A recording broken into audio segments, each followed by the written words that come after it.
Salut! Aujourd'hui, on va apprendre comment modifier son texte avec l'option caractère.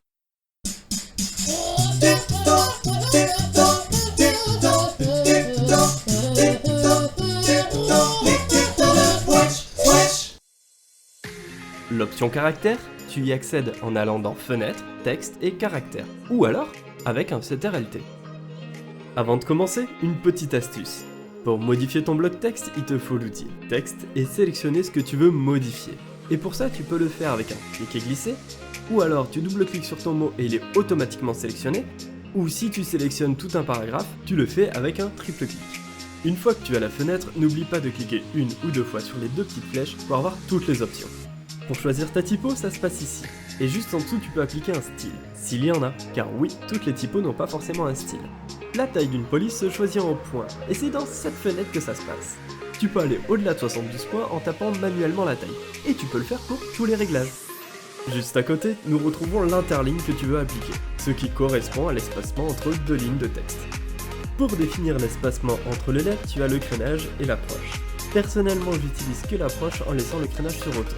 Si tu veux plus de détails sur le crénage, regarde le lien que je t'ai laissé dans la description.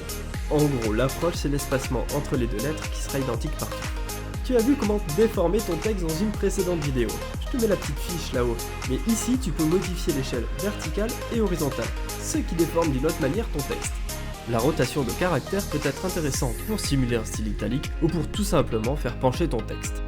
Si tu veux faire un 2 au carré par exemple, c'est un décalage vertical que tu vas devoir faire, et pour que ça soit plus adapté, il faut que tu réduises ta typo aussi. Tu as deux options qui te permettent de le faire plus vite. Une, c'est pour l'exposant, et l'autre, c'est pour l'indice. Juste en dessous, tu peux retrouver des options classiques de traitement de texte, comme tout mettre en capital ou en minuscule, avoir des petites capitales, ou même souligner et barrer ton texte. La fenêtre français va te servir d'indicateur pour le correcteur automatique, qui se trouve dans Édition, Orthographe et Vérification orthographique automatique. Car si tu ne lui indiques pas la bonne langue, il ne fera pas de miracle. Enfin, la dernière, ça indique comment tu veux pixeliser ton texte, si Illustrator a besoin de transformer ton vecteur en pixel. Alors, en résumé, si tu as des questions sur ce tuto, n'hésite pas à me les poser en commentaire et j'y répondrai. En attendant, n'oublie pas de t'abonner, d'activer la cloche et de laisser un petit pouce bleu si la vidéo t'a plu. Bye!